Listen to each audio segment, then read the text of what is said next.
Ya, kita kembali lagi dalam diskusi titik temu. Saya langsung ke Bung Jansen dulu. Ya, Bung Jansen, tadi dijelaskan bahwa ini bukan untuk kepentingan anak muda pada umumnya. Tapi kan ada juga anak muda yang mengatakan bahwa, wah ini kan bagus dong, keputusan ini kan memberi ruang kepada anak muda untuk menjadi pemimpin. Nah, dari keputusan yang dibuat oleh Mahkamah Konstitusi, itu sebetulnya kan bukan soal usia 40 yang dikabulkan oleh Mahkamah Konstitusi kan? Tapi yang diambil itu justru yang belum 40 tahun tetapi dia sedang atau pernah menjadi kepala daerah. Nah, pertanyaannya, yang menjadi kepala daerah, anak muda yang jadi kepala daerah ini kan nggak banyak. Itu dia yang menjadi pertanyaan kita semua gitu. Itu kepentingan siapa sebetulnya? Nah, kepentingan siapa? Kepentingan yang melakukan nepotisme tersebut. Jadi saya rasa itu sudah menjawab tadi Bapak, yang pertanyaan Bapak sudah menjawab semuanya ya. Kalau seandainya ini adalah putusan MK itu adalah mewakili anak muda, tentunya bukan perkara tentunya yang dikabulkan itu yang angka 40 itu. Yang dikabulkan adalah angka yang 40 itu gitu. Tetapi kan ini juga kenapa kita lihat ini mengarah ke Gibran, karena siapa sih anak muda yang menjadi pemimpin daerah dengan umur di bawah 40 gitu. Ya Gibran. Dan kita bisa lihat dari situ bahwa keputusan ini emang sengaja dibentuk untuk melanggengkan atau memberikan karpet merah kepada Gibran. Dan ini bukan menjadi perdebatan anak muda bahwa dia mewakili anak muda gitu. Tapi seharusnya kita lihat caranya gitu. Apakah Gibran merepresentasikan anak muda secara umur? Anak muda berumur 35, ya kan? Dan ini untuk jadi wakil presiden loh, nggak main-main. Iya. Dan ini benar sekali jadi wakil presiden gitu. Berarti kan ini sebenarnya bukan merepresentasikan anak muda, keputusan MK, tapi merepresentasikan nepotisme, keluarga, dan oligarki, dan hausnya akan kekuasaan gitu. Siapa yang haus kekuasaan? Jokowi. Menurut saya Jokowi. Oh, jadi Jokowi kelihatan memang ini haus. Iya, haus kekuasaan. Dan saya di sini juga, mumpung kita ada di forum yang bisa didengar oleh banyak orang dan ditonton. Tapi pertanyaannya kan begini. Ya. Apa memang Gibran ini harus jadi wakil presiden? Saya rasa tidak. Tidak harus ya? Tidak harus Gibran. Kenapa? Karena pertama, masih banyak orang yang lebih berkompeten dan muda dibanding Gibran. Oke. Gitu ya.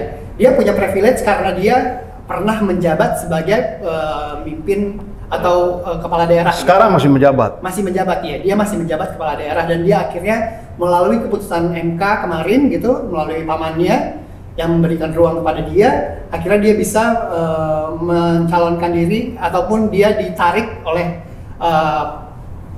sejumlah partai gitu untuk menjadi cawapres gitu ya. Dan ini bagi saya itu tidak mewakilkan aspirasi kami sebagai anak muda dengan cara mengobrak-abrik demokrasi di Indonesia. Oh gitu ya? Iya. Jadi ini bukan apresiasi terhadap anak muda, tapi ini melecehkan anak muda? Benar. Ini justru membuat kita harus melihat ke depannya gitu. Anak muda justru menjadi bumerang bagi anak muda. Kalau anak muda pengen berkarir di dunia politik gitu, berarti dia harus punya privilege. Oh. Berarti dia harus punya privilege gitu. Om saya harus menjadi Ketua MK atau hakim atau pejabat gitu. Presiden. Ayah saya harus menjadi pejabat di partai politik atau pejabat di DPR dan lain-lainnya agar saya bisa maju ke depannya gitu.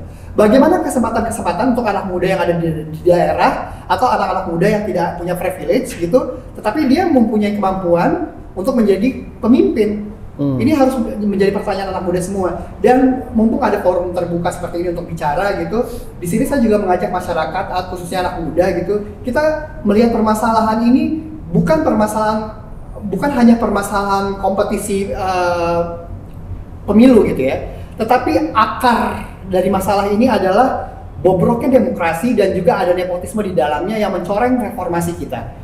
Gitu. Dan semangat reformasi yang mungkin tidak relate ke anak-anak Gen Z, saya bisa bilang seperti itu, karena anak-anak Gen Z lahirnya di atas 98 gitu ya, harus kita pertanyakan lagi gitu.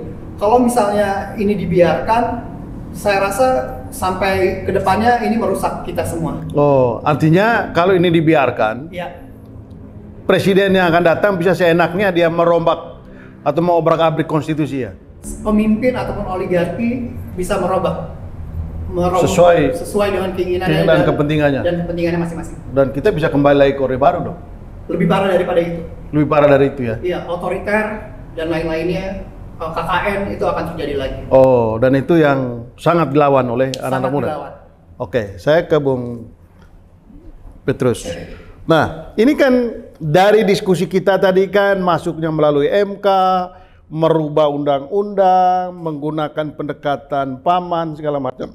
Tapi ujung-ujungnya kan ini untuk menyelamatkan Gibran. Bukan menyelamatkan. Ini kan untuk memberi karpet merah kepada memuluskan Gibran menjadi calon wakil presiden. Apa yang Bang Petrus dan teman-teman nentang sebetulnya?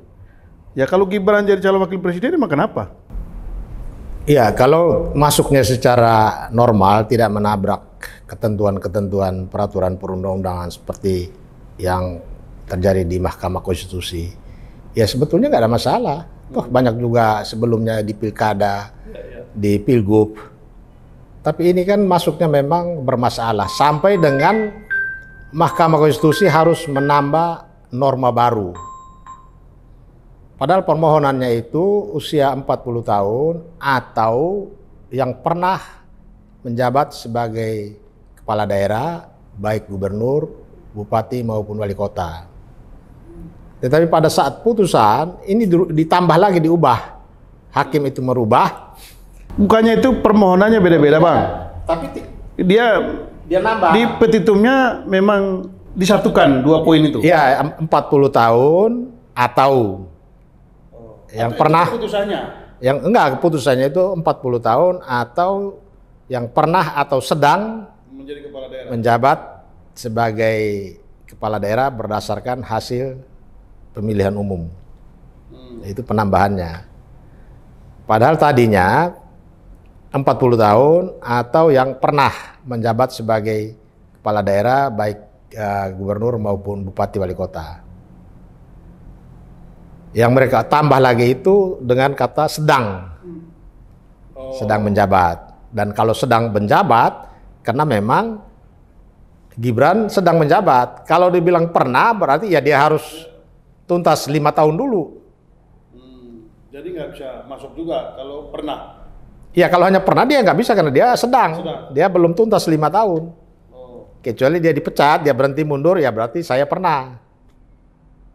Jadi permainannya di situ. Jadi ini permainan ini semua, itu sebetulnya siapa arsiteknya? Ya arsiteknya pasti istana. Istana ini siapa? Pak Jokowi? Ya Jokowi, Pratikno, itu kan satu otak semua itu. Oh gitu ya? Iya.